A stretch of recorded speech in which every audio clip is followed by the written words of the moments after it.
representing the majority of the parental concerned groups. And government said, we are not going to change anything. And she said, we agree to disagree. That's what the response she gave it. And after that, we sent an email as a follow-up, no response from the government. So they are, I would use a rash word here, stubborn on that part. They have 4,000 petitions. I'm a school council chair. Before declaring the curriculum, there are more than 50,000 here today. Anybody can see it. Plus, they don't, and more than 200,000 online petitions. What else the government wants to look at it? And they are not consulting the parents at all.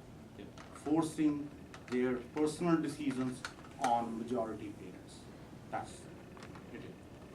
We will fight for our rights, parental rights, till this curriculum is taken back by this government. Will parents take further action when the school year starts in September? Definitely, we are reviewing that as a group, and there will be a hard decision coming up because we are being. It's not like we want to do that. The government is pushing us in the corner. That means they are not leaving us any choice other than making a hard decision to take our children out of the schools. And that's we are done review, and finally we will declare as a group the decision shortly. So right now, all the options are open. We're investigating all our options.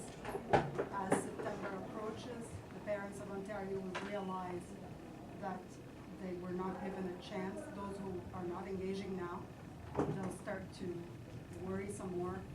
They will realize the government snobbed them all along, and lots of action are on the table for them to choose from. And this is, it's been unprecedented that in the province of Ontario, I'm a retired teacher with 34 years of experience. Never would I have imagined that I would be with a group called the Canadian Families Alliance as a grandfather, as a father of three, to fight for parental rights. We have, as a group, we've been pushed to a corner. We don't know what we're going to do next. We're going to continue to fight. But people have been pushed to the corner, and this is why there are so many people present here today. It's unprecedented in Ontario education history.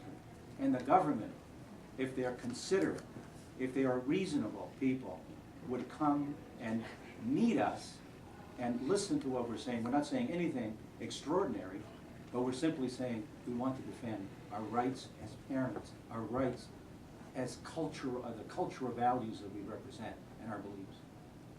For the petitions, there's thousands of parents who signed the petition online, or either the paper one or online. Can you talk about from what regions people were signed for the petition? It's all over the Ontario. I bring in today hard copies, 20,000 from Brampton, and there are around 12 to 13,000 from Mississauga. And then even most important, Kathleen Wayne, our honorable premier, her own writing, more than 4,000, and our coalition partner, Khalid Mahmood, is here to represent that. So what else she wants to hear from the parents? Her own writing, parents are protesting in her own writing. In your previous writing, and plus every writing, it's all Ontario, Windsor, Sarnia, Ottawa.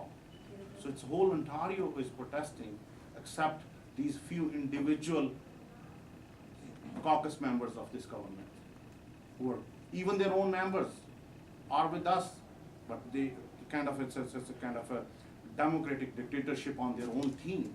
The members in personal, we had team meetings, like committee sessions where their own MPPs said, we have recordings we can give you. They said, yes, this curriculum is not acceptable to us. Even their own MPPs are stating in public, where hundreds of thousands of parents are present. What else do you want to, as a premier, want to hear it? Isn't it a bullying?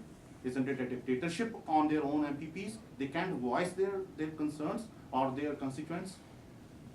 That's what's happening today.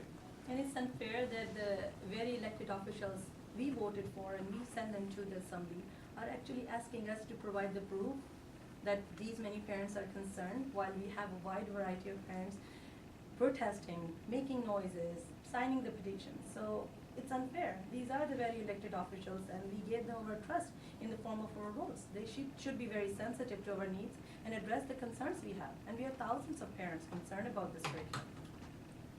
In highlighting the diversity as well, it may be worthwhile to mention that on June 5th, there is a rally in Ottawa, and on June 6th, there is a rally in London, Ontario. And then June 7th, there's a rally here at Queen's Park. If I may say one other thing also is that there's not one particular area of this curriculum that is a problem for us. It's almost every area. The way that it was developed in the first place, lack of consultation with parents, the content of the curriculum itself, I touched on some of the issues that we, with it that we find today. There's also now, in terms of follow-up, there hasn't been any. And so the implementation process right now, the schools, as we understand, have not yet received their resource materials. They are, we've spoken with many teachers and administrators of schools where, frankly, they're as much in the dark as we are in terms of how this is actually going to be implemented. So right across the board, there's this been on focus on implementing it, whether parents like it or not, whether school boards like it or not, whether administrators like it or not, whether teachers like it or not. Very downward focused and heavy-handed. Just one point, they're rushing to implement without proper consultation, without parental involvement. They really wanted, they would have done it. For a pizza slice, our honorable premier or school boards ask parental consent. We send a letter to our children for a pizza slice.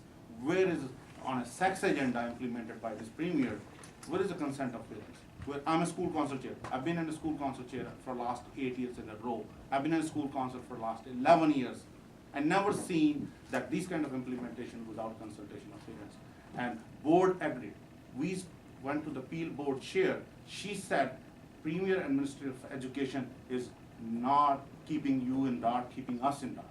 We have a recorded statements. We have recorded statements of MPPs who are stating this curriculum is not acceptable to them, to the constituents. So what is the concern here? So their own team is also stating same statements, but again, dictatorship and pushing them in the corner, not to allow them to speak freely for their constituents, that's a concern. This is a dictatorship. She has to take back. And just to add to Jadvinder, I think the fact that we're here today, the Canadian Families Alliance, our presence here today and the people that we represent is proof that the government did not consult. We have other things that we could be doing, but we're going to fight for parental rights. We're going to fight to protect the safety of our children.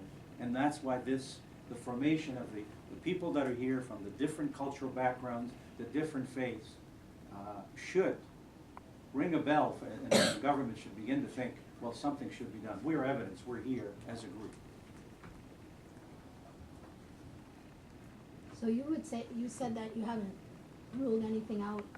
Is there a deadline that you have when you're gonna start making preparations for actually pulling your kids out of school? Like that is that's definitely something that you'll be looking into. And do you have any idea how many parents would be prepared to take that kind of a step, actually pull their kids out of school in September? Well, deadline will be the start of the school year for sure, but if you are following social media, you will see there is a movement already to unregister children, and it's growing. What does it have? Unregistered children from the public schools. Oh, is that right? Okay. Do you Yes, know?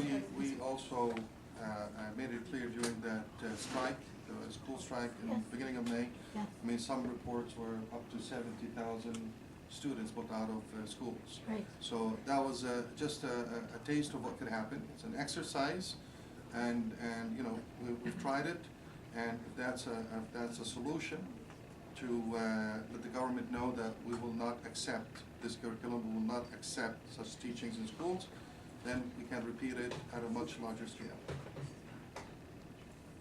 And we also want to send a very strong message that we don't want the government to co-parent with us.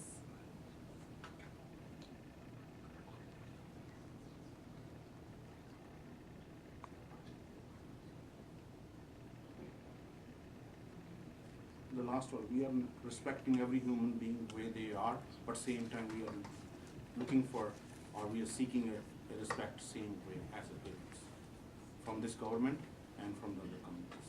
Respect as a parents, as a human being, the way we are respecting them. So no more bullying on parents, that they are agents of this party or that.